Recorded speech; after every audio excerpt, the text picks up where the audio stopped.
Hello, Mr. Pollock. It is time, and I would be remiss if I didn't say I was looking forward to this restoration. I mean, I always look forward to them, but I look forward to this one. I'll get a better look at all that stuff. Yeah, look at the incredible amount of scratching on that crystal. Somebody made a comment on the evaluation video about this saying, oh, that's just basic wear from just easy wearing it every day. Not a chance. Hard wax doesn't scratch like this unless it's persuaded. That is, the gentleman had an active life. Okay, what do we got? Pretty sure this is loose, but yep.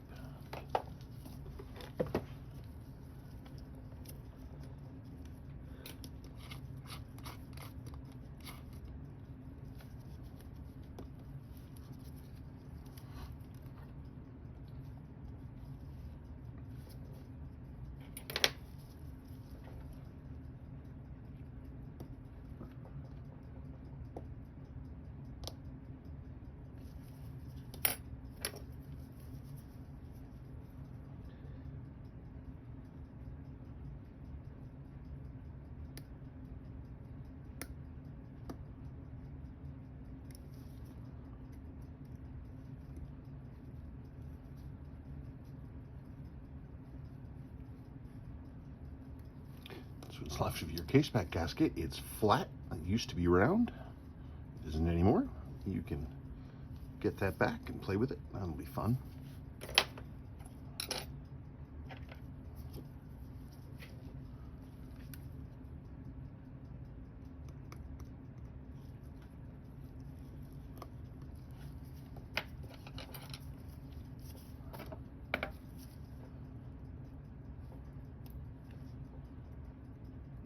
Gosh, it's in nice condition.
Worn, but I've seen worse.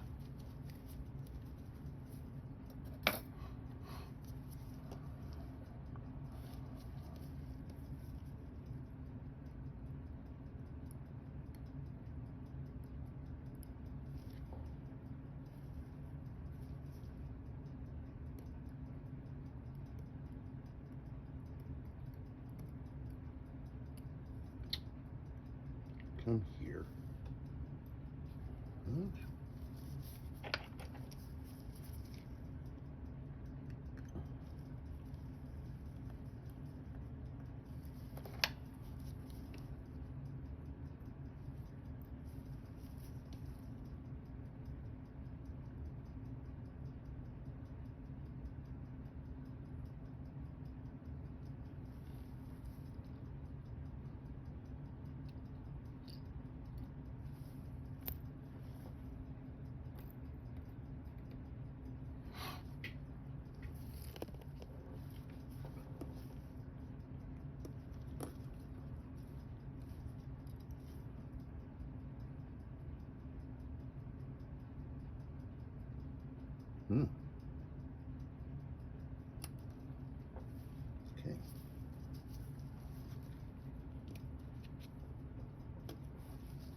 Oop, got them both.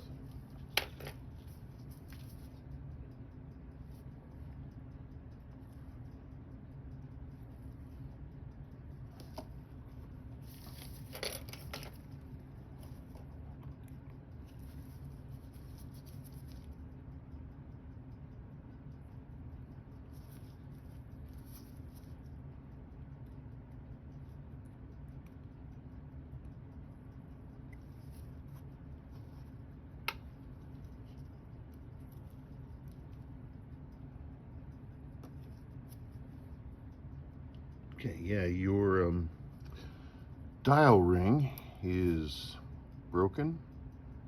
It'll hold together, but probably should replace that.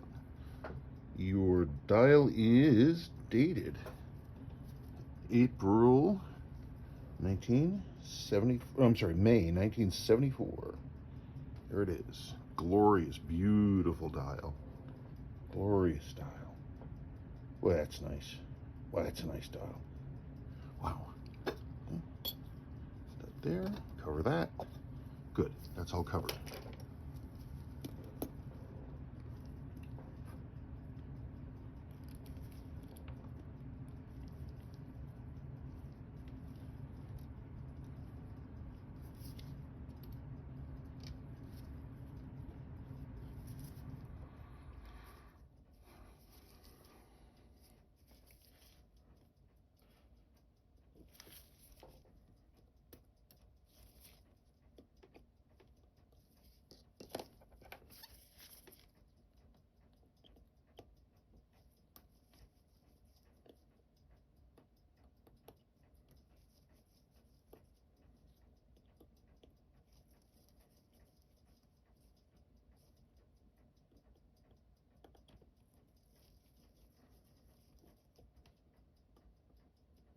Ooh, loose. Man, that screw wouldn't even tight at all. Same with that one. Loose as heck. Huh. Isn't that interesting?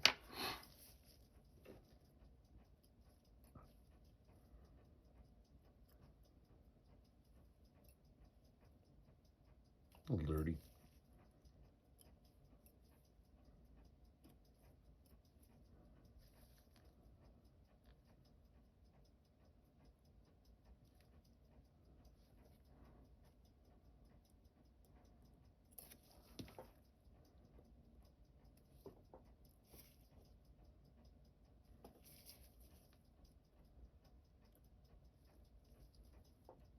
Yeah, the lower mainspring arbor port is pretty worn. You can see these scratch marks right there. That's from the barrel leaning up because the lower mainspring arbor port is really worn, so the barrel can kind of twist sideways, and then it starts hitting the underneath barrel and train bridge right there. So we need some mainspring arbor repair.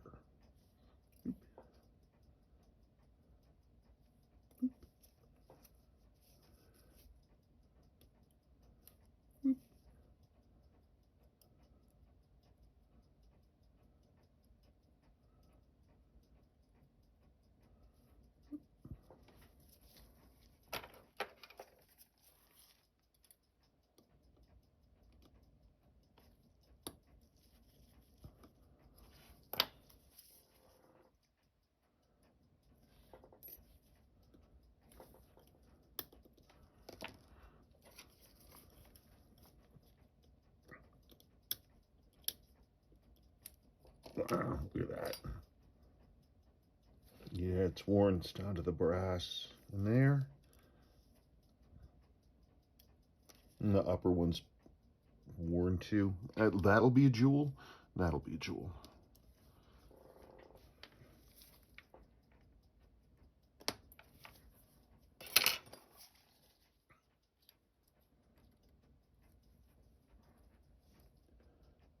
There's the inside of your barrel cap. There's your mainspring arbor.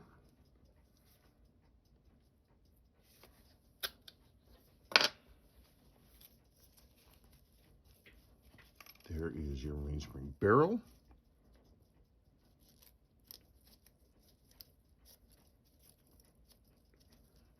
Here is your mainspring.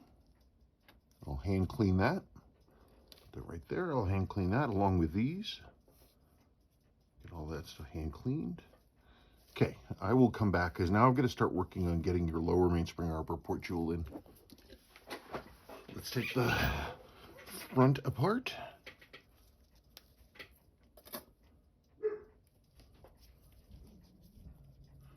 I have no idea what the dog is barking at.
Now, I'm going to take this keyless works apart. I want to be right on top of it because there's a little shepherd's crook spring in here that if I'm not like literally on top of it, it 9 times out of 10 it just goes poink. So I'm going to pull that apart. I have to take this crown apart to clean your mainspring barrel. We'll clean that stuff by hand. Let's see. Since we're here, let's take your case apart. The movement is apart. Let's get this done.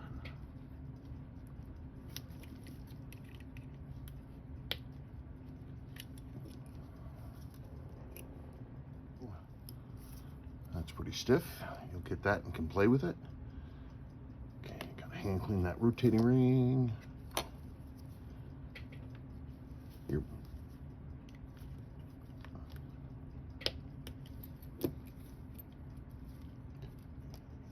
Movement ring spring.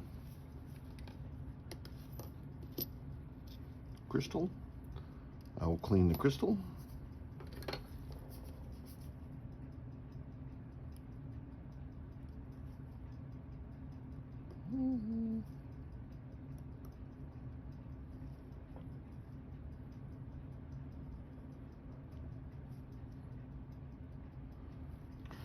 Gasket and chapter ring. There we go. Put that away so we know where it is. Good. There's your case all broken down. I have to hand clean that. All right. I'm going to work now on putting everything through the cleaner. Barring anything strange, I will come back when I have the movement running. Okay, thank you. Okay.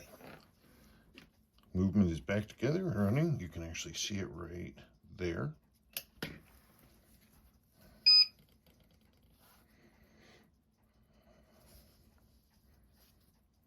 It's been running for 4 or 5 minutes.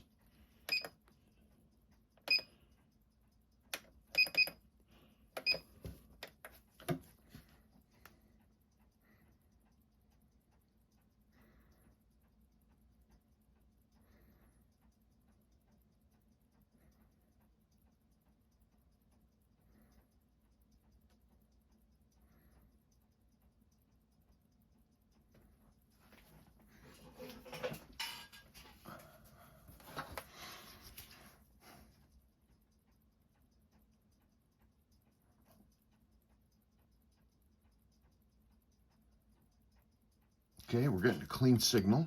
Let me adjust this. I'm gonna head for the beat error first of all. Let's get rid of that beat error. I'm gonna go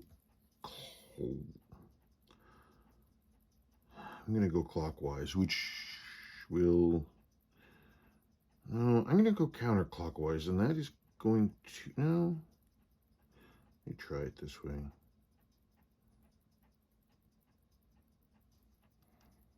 Oh, I went the right direction.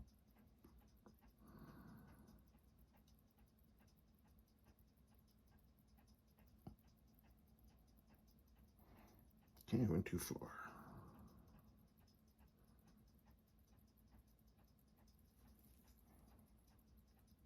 Okay, got rid of that beat error. Let's adjust the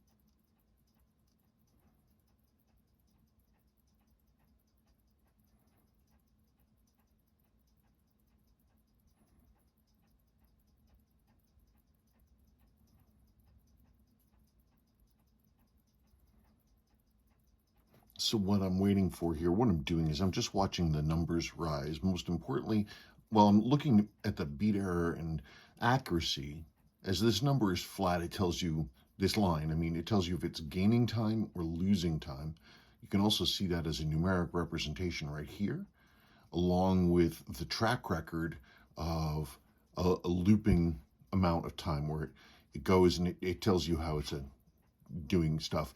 This is the most important number for me. This is the amplitude. This is how far back and forth the balance is swinging. It tells us how much power is coming out of the mainspring and making it through the gear train to the pallet fork, where it's flicking the balance back and forth.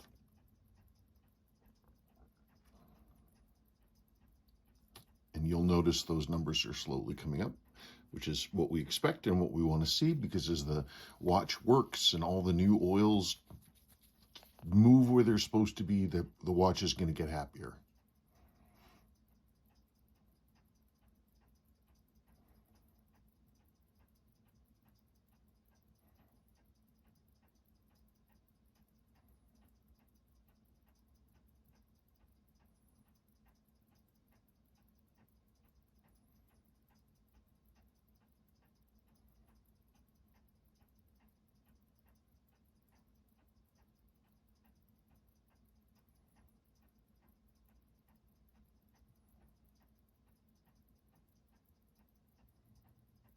I was going to say, give me 224, and it did. And this number should, whenever you work on a watch, is the number will rise and then drop a little bit, but not as far as it rose, and then rise more and then drop a little bit. And it does this thing.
So it looks like we're holding steady there right now.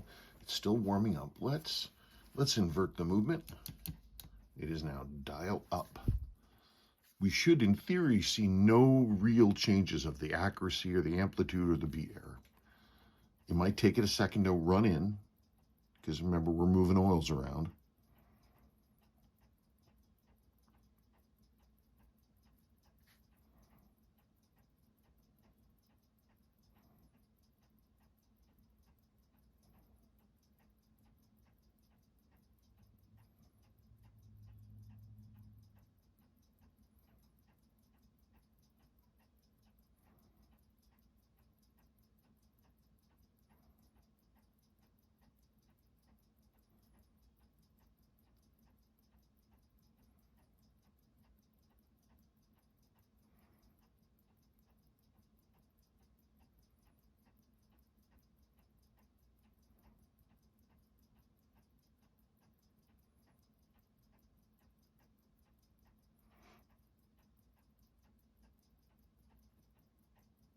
Come on, give me a bounce.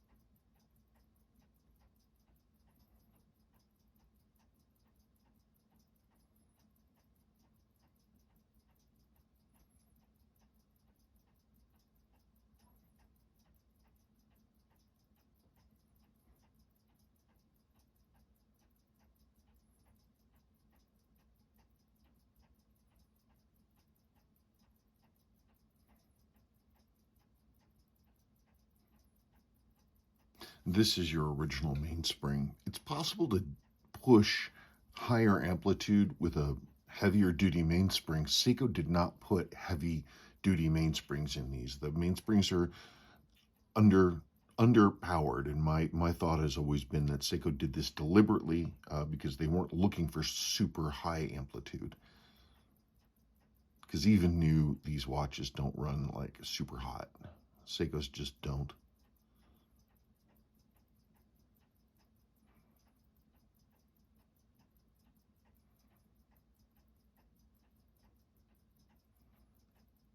The reason being, by the way, is that it's my belief that Seiko wanted to increase the power reserve.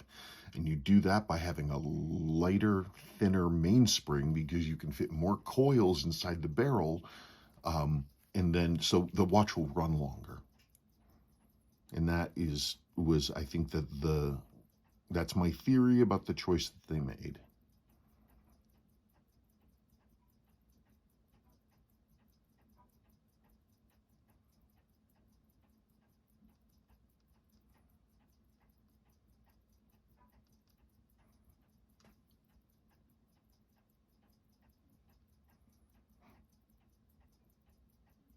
Come on, give me in the 220s.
Okay, I'm going to continue to let this run in, and I am going to get on assembling your crown and your case. I'll come back to your movement.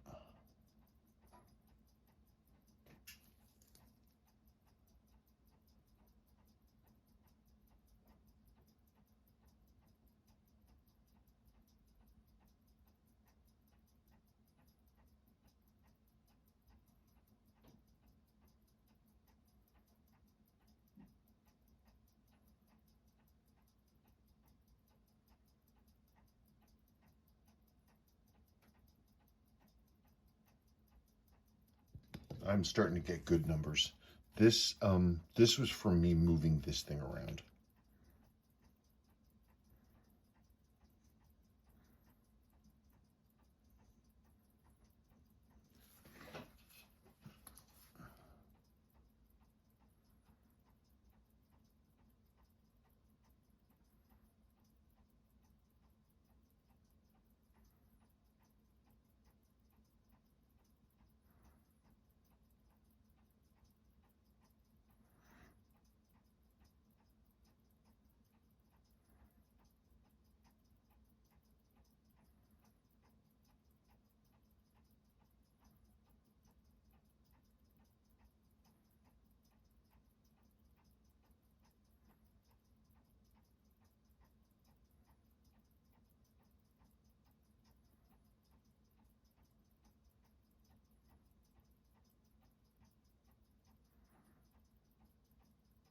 I'll touch up this bead error. It's not showing enough for it to register, but it's just there, just a hair.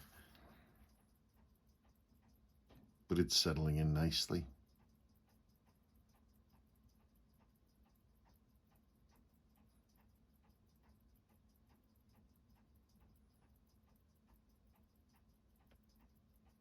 Yep.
Good steady numbers.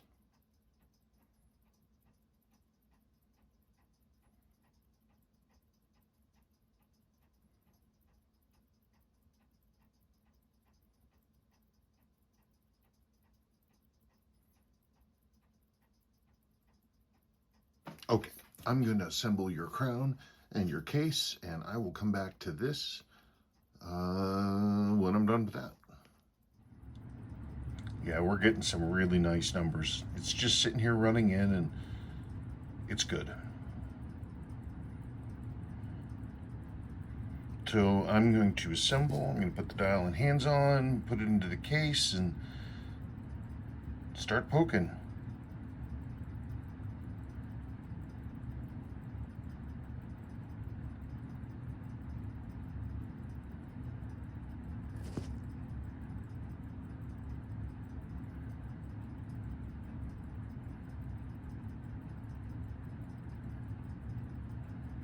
And once that's all done, I have it all assembled. I'll look at these numbers again, but these are great numbers.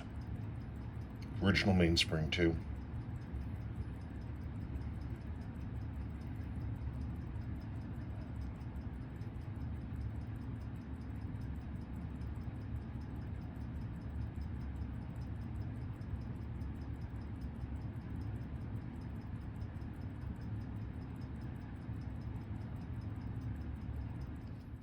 And there's your movement. See your beautiful, beautiful movement doing what it should, running like a dream. Okay, let's put your case back on. And there we are. Here are your old parts, including that crystal, your dad's original crystal that he put a lot of work on. And there it is. Gosh, it's such a pretty watch.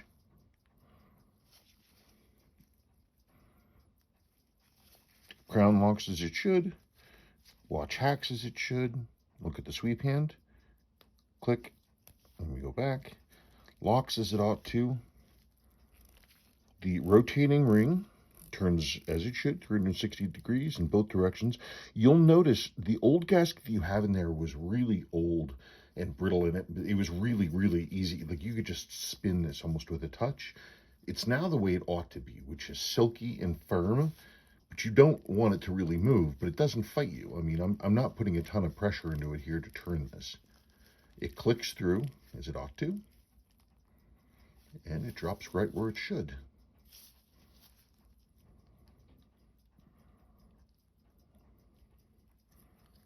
It's a beautiful watch. It's worn so nicely, and with the beautiful dial and hands. It's just really nice. Really, really, really nice. And that's really about it. Thank you so much, and I'm looking forward to getting this back to you. Thank you.